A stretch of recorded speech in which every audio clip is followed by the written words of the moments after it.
ఇవాళ తెలంగాణ ఏర్పడి 10 ఏళ్ళు అయితే తెలంగాణకు భారతీయ జనతా పార్టీ ప్రభుత్వం ఏదైనా ఒక విద్యా సంస్థ, ఒక వైద్య సంస్థ, ఒక ఉద్యోగాల కల్పనకు పరిశ్రమ తెచ్చిందంటే చూపెట్టండి. అది కాక ఏదైనా విభజన హామీ ఇచ్చిందా అది చెప్పినాక ఓట్లు అడిగే నైతిక హక్కు ఉన్నది ఈ రాష్ట్రంలో తప్ప మీరు ఊరికైనా రాజకీయపరమైన చేసి భాగ్యలక్ష్మి టెంపుల్ దాచుకోవడం. ఆఖరికి ఇక్కడ ఉన్న స్థానిక పార్లమెంట్ సభ్యుడు హిందుత్వానికి సంబంధించి ఆనాడు హిందుగాలు బంధుగాలు అన్నాడు. ఇవాళ ఒకటే అడుగుతా ఉన్నాం, Prasad scheme central government scheme ఉన్నది, ఆర్టీఐ కింద మీరు కూడా అప్లై చేసి తీసుకోవచ్చు. నా డాక్యుమెంట్ని అందరికి మేము పంపిణీ చేస్తాం. వేములవాడ, కొండగట్టు, ధర్మపురి, కాళేశ్వరం ఇన్ని టెంపుల్ని ₹1 అయినా తీసుకురావాలి కదా. ₹1 కూడా తీసుకురానైనా భక్తుడు నేను భక్తుడని చెప్పుకుంటే వెళ్ళాము. ఊరికైనా మాటలకు ఓట్ల కొరకు వాడుకుంటే నడవది. నిన్న కూడా మేము శ్రీరాముని చాలా ఘనంగా నిర్వహించినాం. ఎంత ఎండ ఉన్నా దాదాపు నియోజకవర్గాల 10-12 దేవాలయాలలో కళ్యాణాలు నిర్ణయం. మేము రామునికి సంబంధించి బరాబరు కలుస్తాం. We're bhakta of Rama.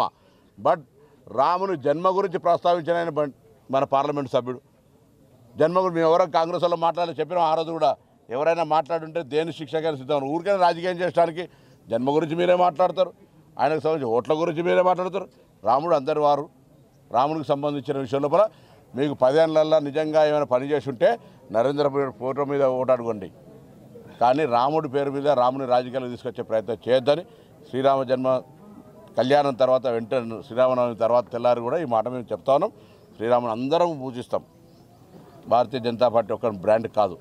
ఆ రాముని కూడా ఓట్ల రూపంలో మార్చుకొని రాముని యొక్క గౌరవాన్ని, రాముని యొక్క చరిత్రను, రాముని యొక్క పవిత్రతను దిగజారుతుందని కోరుతా ఉన్నాం. తెలంగాణలో ఆర్ ట్యాక్స్, బి ట్యాక్స్ వసూళ్లకు పాల్పడుతున్నారని చెప్పి బీజేపీ నేతలు అసలు వాళ్ళకి ఇప్పుడు వేరే ఆరోపణ లేదు. కొద్దిసేపు ఇంతకుముందు చెప్పినట్టుగా కాంగ్రెస్ పార్టీ ముఖ్యమంత్రి బీజేపీలో కలుస్తాడని, లేకపోతే ఆర్ ట్యాక్స్ అని.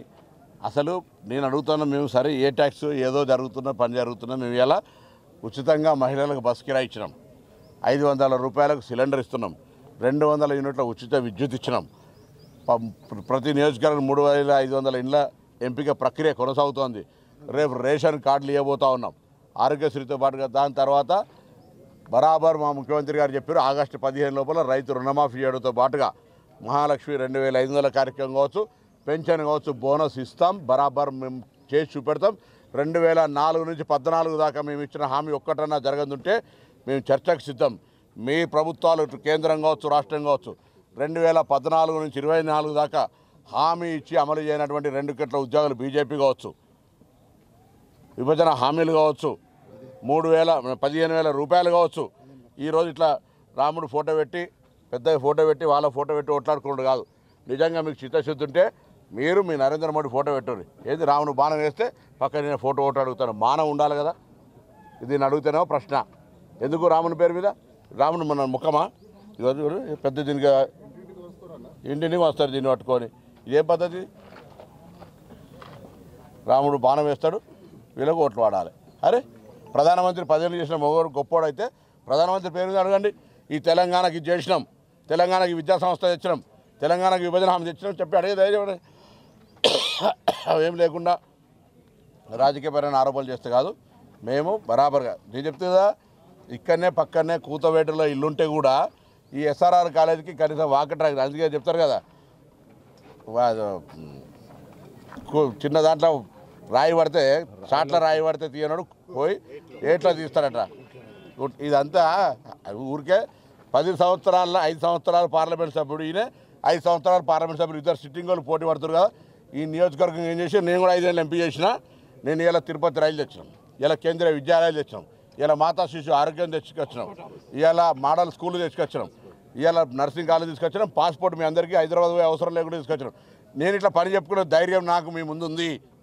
ఇలా ఈ ట్రాక్ వేసినా మీరేం చేసినా ఇట్లా చెప్పే ధైర్యం ఇక్కడనే ఎస్ఆర్ఆర్ కాలేజీలో రెడీ. మీరేం చేసారో చెప్పండి. ఇట్లా ఈ నియోజకవర్గ ప్రజలకు ఇది ఉపయోగపడేది ఏం చేశారో చెప్పండి. ఏం చేశారు ఏం చేశారు చెప్పండి. చర్చ రెడీ. నేను చెప్పినది తప్ప మీరు ఉపయోగించుకుంటలేరా? తిరుపతి రైలు ఎక్కుతలేరా? అరే ఆ 2 రోజులు ఉన్న రైలు ప్రతిరోజు చేతగానటువంటి వాళ్ళు మీరే అధికారం ఉన్నారుగా. నేను వారాన్ని 2 రోజులు ఇచ్చిన అన్నాడు. మీరు దాన్ని రోజు చేయించచ్చు కదా. పాస్పోర్ట్ ఆఫీస్ ఉంది, కేంద్రీయ విద్యాలయం ఇక్కడ కాదు సిరిసిల్లలో కూడా తెచ్చిన, జగిత్యాల లేదు. ఆరో అంత నా పర్పస్ నడిచింది, నేను తీసుకొచ్చిన. ఇవాళ కూడా FM రేడియో తీసుకొచ్చినాం, నర్సింగ్ కాలేజ్ తెచ్చిన, మాతా శిశు కేంద్రం తెచ్చిన, ఎలిగందల్ టూరిజం ప్రాజెక్టు చేసిన సౌండ్ అండ్ లైట్ సిస్టమ్ తోటి 32 మోడల్ స్కూల్ తెచ్చిన అన్ని నియోజకవర్గాల. కస్తూరిబా పాఠశాలలు తెచ్చినాం. ఇలా శాతవాహన యూనివర్సిటీ తీసుకొచ్చాం 200 ఎకరాల.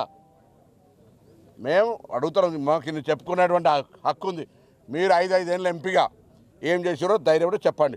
ఊరికైనా సొల్లు కవర్లు రాముని పేరు మీద ఒక ఆయనే ఏదో పార్లమెంట్లో ఏం మాట్లాడినా పార్లమెంటు డిబేట్లా ఈ 3 ఎంపీల పొన్నం ప్రభాకర్ ఫస్ట్ లేకపోతే ఓటు అడగం కాంగ్రెస్ పార్టీ పక్షాలు.